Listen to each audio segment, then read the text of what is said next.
higala. Mga onday taog kuan. Mga on taog pistachio.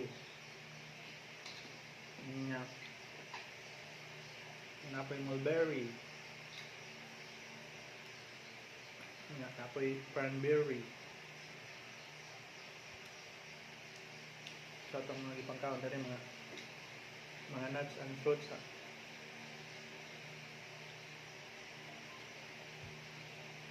Diba ba mo nga ang kaning mga berries is good for the kidneys. So banatin nagkaon ng mga berries.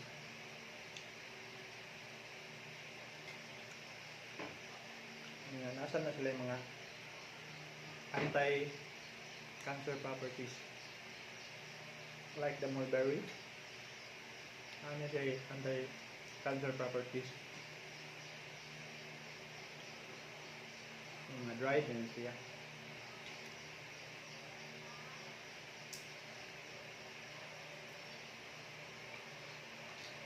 Malingaw bitanig.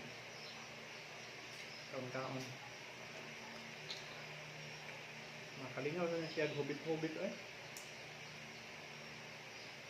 Actually, ang pinaka ganahan gid ani nga pagkaon is ang ako being wife. Sa ganito kong wife.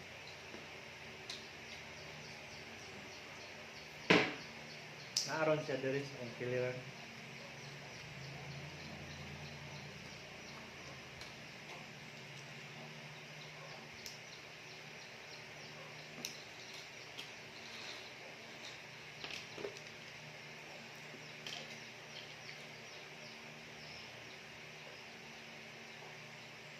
Diri gikan man ko sa trabaho, diri lang iko nang ugto kay na may tao nga di katuon o di maglantaw sa iyang higugma.